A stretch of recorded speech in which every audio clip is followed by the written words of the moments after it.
तो महाराज भगवान ने गिरिराज जी को धारण किया। आज इंद्र ने सोचा कि अब तक तो सारा ब्रजमंडल डूब गया हो गया, सब नष्ट हो गया होगा। तो महाराज राजा इंद्र पहुंचे हैं देखने के लिए। जब आकर के देखा तो ब्रजमंडल में तो जल की एक बूंद नहीं है, धूल उड़ रही है। सभी महाराज गोप वाले अपने अपने कार्य को कर रहे। क्यों? ब्रजमंडल के सारे जल को अगस्त ऋषि जी ने पान कर लिया, उसको पी गए। आज सब अपना कार्य कर रहे हैं। आज उड़ती हुई धूल को देख करके, ब्रजवासियों को देख करके राजा इंद्र को महाराज आज सोचा कि ये कोई बालक साधारण नहीं है, ये बालक साधारण नहीं है, ये साक्षात श्री हरि है, ये नारायण है।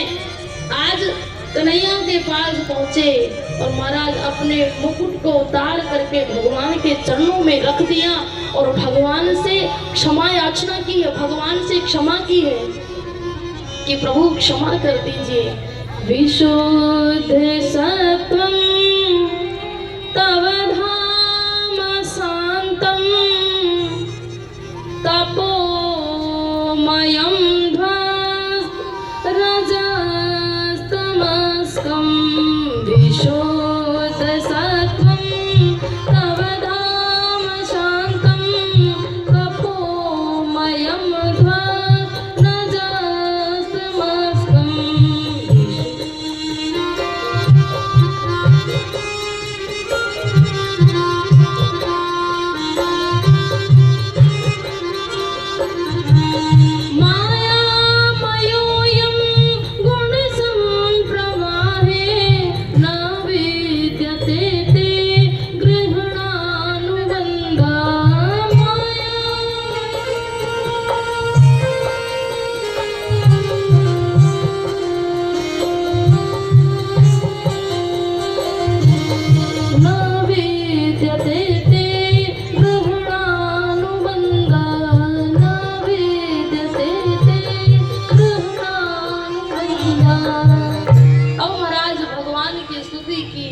प्रार्थना की और महाराज भगवान को प्रणाम किया, भगवान का पूजन किया, भगवान का पूजन किया और भगवान को इंद्र कहकर के पुकारा है। भगवान को आज एक नया नाम मिला, इंद्र। इंद्र किसको कहते हैं? राजा को। तो भगवान तो वैसे ही महाराज सबके राजा हैं। भगवान ने राजा इंद्र को क्षमा कर दिया, लेकिन यहाँ परीक्षित जी प्रश्न करते हैं सुखदेव भगवान से कि भगवान ने ब्रह्मा जी को क्षमा नहीं किया लेकिन इंद्र को क्षमा कर दिया। अरे ब्रह्मा जी भी तो 1 वर्ष के लिए सारे महाराज गोप वाले गाय बछड़े को महाराज लुप्त कर दिया भगवान से, और लेकिन उससे ज्यादा बुरा किसने किया? राजा इंद्र ने तो महाराज मारने का ही प्रयत्न कर लिया, इतना जल बरसाया। यदि भगवान ना होते तो पूरे ब्रजवासियों का प्राणांत हो जाता, लेकिन भगवान ने फिर भी इंद्र को क्षमा किया, ब्रह्मा जी को नहीं किया। क्यों? भगवान ने कहा दोनों ने जो अपराध किया दोनों में बहुत अंतर है। जानते हो क्या? क्यों?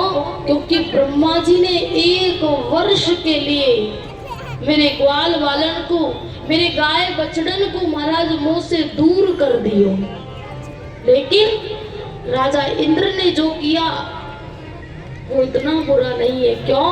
क्योंकि राजा इंद्र के कारण तो सभी ब्रजवासी मेरे पास आए, 7 दिन रात्रि मेरे पास ही बैठे रहे, मेरे साथ ही खड़े रहे।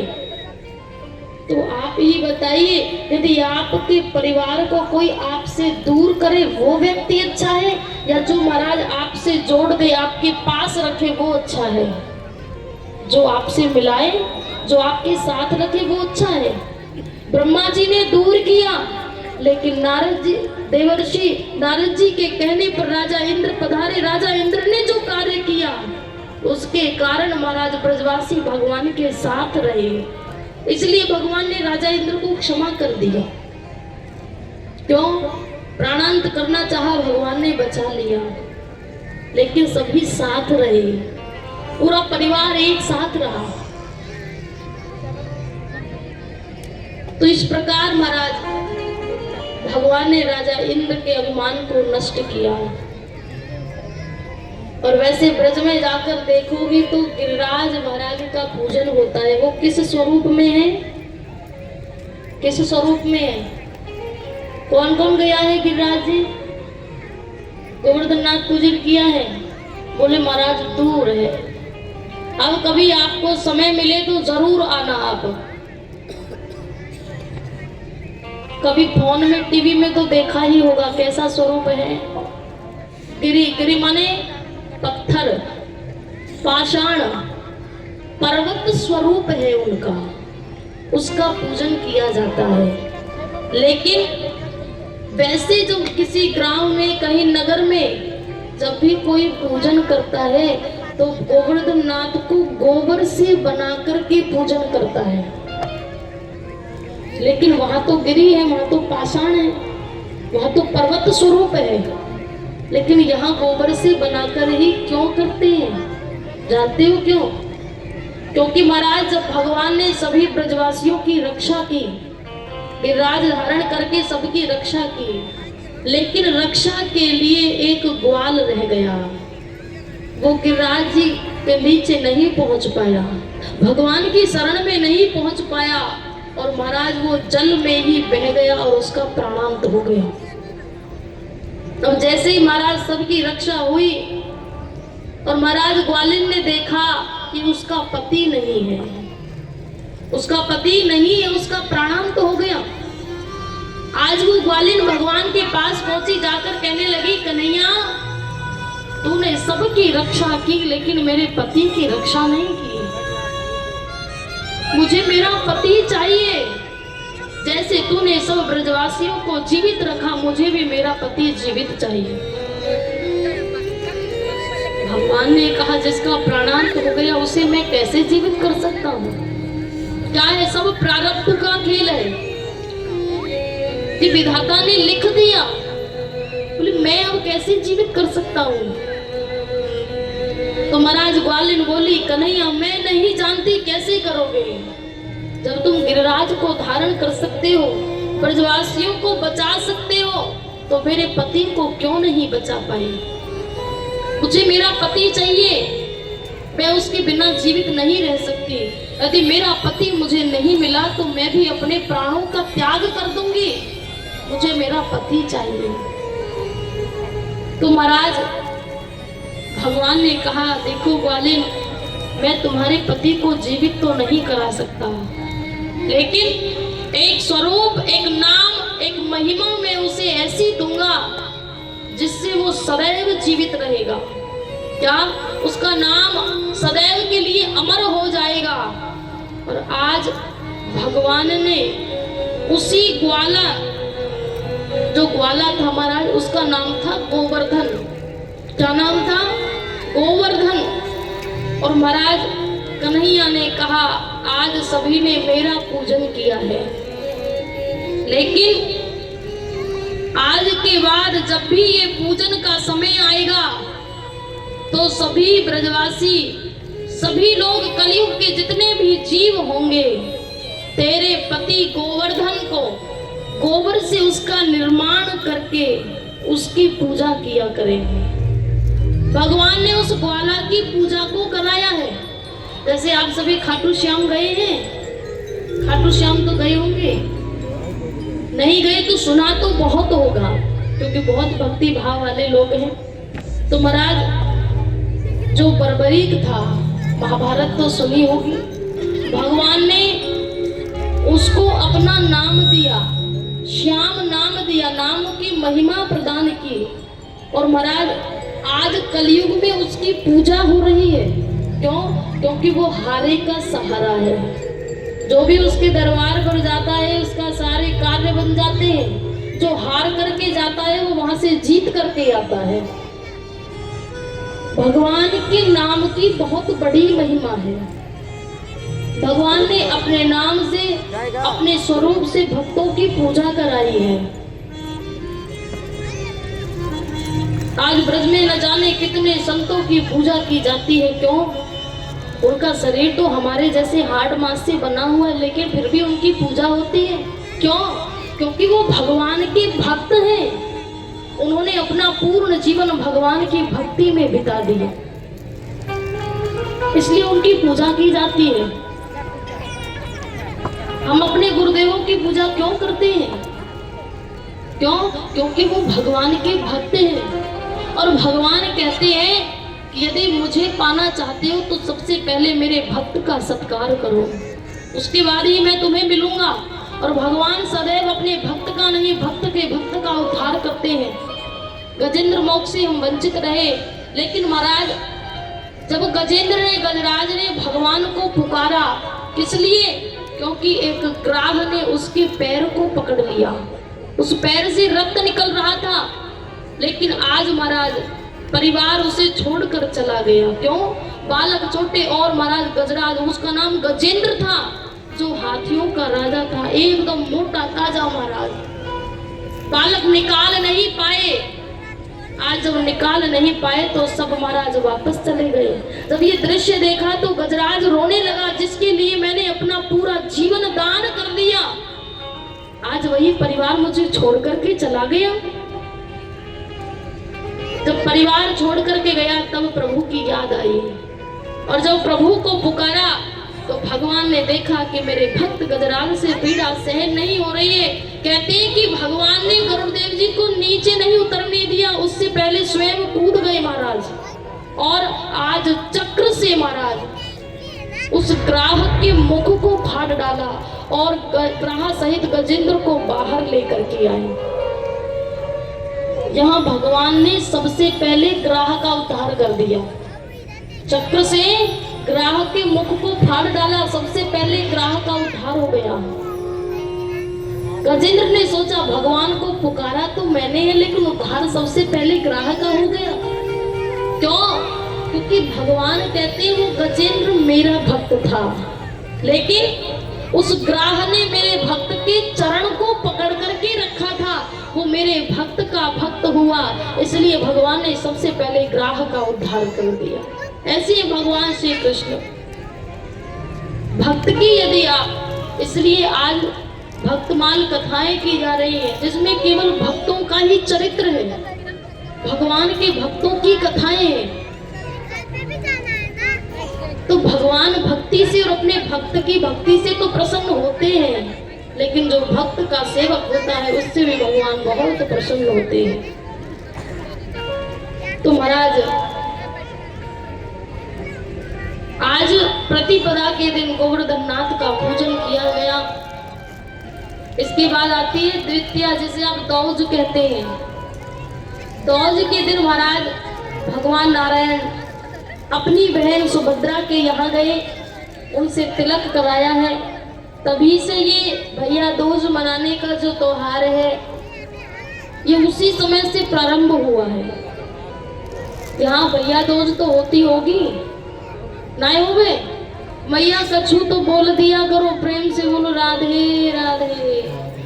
थोड़ा और जोर से बोलेंगे, थोड़ा और जोर से बोलेंगे। तो महाराज आज द्वितीया के दिन पूजन कराया है, और 7 दिन रात्रि भगवान ने गिरिराज जी को धारण किया है। तृतीया, चतुर्थी, पंचमी, षष्ठी, सप्तमी, अष्टमी और नवमी और 10वीं के दिन इंद्र का अभिमान नष्ट हुआ, और एकादशी के दिन भगवान नारायण हमारे कन्हैया के पिता महाराज रात्रि के समय जल में स्नान कर रहे थे। वरुण के पार्षद उन्हें लेकर के गए। आज भगवान को पता चला तो महाराज अपने बाबा को लेने के लिए महाराज वरुण लोक पहुंचे। वहां से बाबा को लेके आए। अब तो बाबा ने वहां से आकर के हल्ला मचा दिया कि हमारो लाला तो जैसे है, हमारो लाला तो भगवान है, काऊ पे कछु गलती है गई तो बात से क्षमा मांग लीजो। ग्वाल बालन को पतो चली कि हमारो कन्हैया भगवान है, तो महाराज वैकुंठ वासी है। अब तो ग्वाल बाल कहने लगे कन्हैया हमें भी वैकुंठ का दर्शन करना है। कन्हैया बोले वैकुंठ में कछु ना है। ग्वाल बाल कह रहे नहीं, हमें तो वैकुंठ का दर्शन करना है। आज महाराज कन्हैया ग्वाल बालन को लेके वैकुंठ को पहुंचे। वैकुंठ के द्वार पर जाते ही आज ग्वाल बालन को छोड़ के कन्हैया वैकुंठ में प्रवेश कर गए। वैकुंठ में प्रवेश करे, ग्वाल बाल जब वैकुंठ में जाने लगे तो जय विजय ने रोक लिया, द्वारपालों ने रोक लिया। कहाँ जाते हो? ग्वाल बाल बोले भैया जो अवई भीतर गयो है ना वो हमारो सखा है, जो वैकुंठ वासी है ना वो हमारो सखा है। द्वारपाल बोले वैकुंठ वासी तुम्हारो सखा है? सूरत देखी है दर्पण में कभी? शीशे में चेहरा देखा है? अरे गांव के गंवारिया और कहाँ हमारे नारायण, वो तुम्हारे सखा भला कैसे हो सकते हैं? अब महाराज ग्वाल बाल बोले देखो भैया बई के संग हम जहाँ आए, अब वो हमें छोड़ के अंदर चले गए हो, हमें वो जाने दो। ग्वाल बालों ने रोक दिया, बोले नहीं। अब महाराज ग्वाल बालों ने रोना प्रारंभ किया। बोले कन्हैया हमें ऐसे वैकुंठ का दर्शन नहीं करना जहां तू हमसे दूर हो जाए। तो हमें वही रूप में वृंदावन में ही चाहिए। कम से कम वृंदावन में हम तेरे संग चोरी करें, तेरे संग स्नान करें, तेरे संग तू बंसी बजावे, गाय चराने जावे, तू महाराज कोई भी क्रीड़ा करे, हम तेरे साथ रहे। हमें ऐसे वैकुंठ का दर्शन नहीं चाहिए, तू हमसे दूर हो गया। कन्हैया अब तो बाहर आ जाओ। तो ग्वाल बाल रोने लगे, कन्हैया बाहर आए। आज ग्वाल बालन को लेके महाराज कन्हैया वृंदावन में आए। कन्हैया बोले वृंदावन जाना है, वैकुंठ जाना है। तो ग्वाल बाल बोले नहीं महाराज हमें वैकुंठ को दर्शन नहीं करना। क्यों? वहां जाते तू चार भुजा बना ले अपनी और हमसे दूर है जाए। तू तो हमें यही अच्छो लगे, हमें तो वृंदावन ही अच्छो लगे, क्योंकि वृंदावन है ही इतना सुंदर। वृंदावन बड़ा प्यारा है। वृंदावन धाम अपार जपे जा राधे राधे।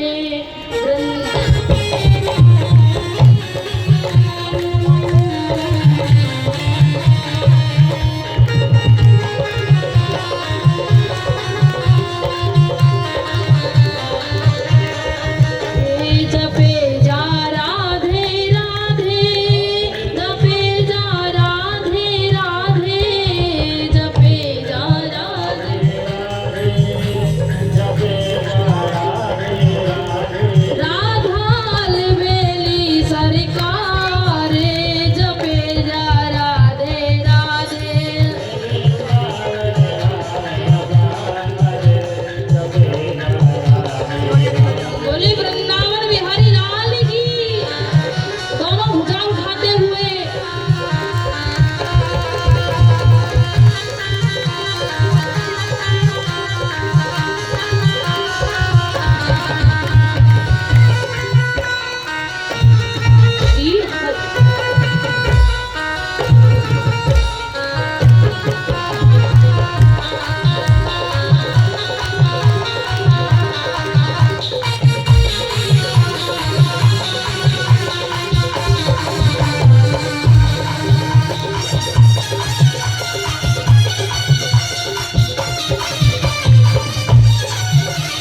किया जब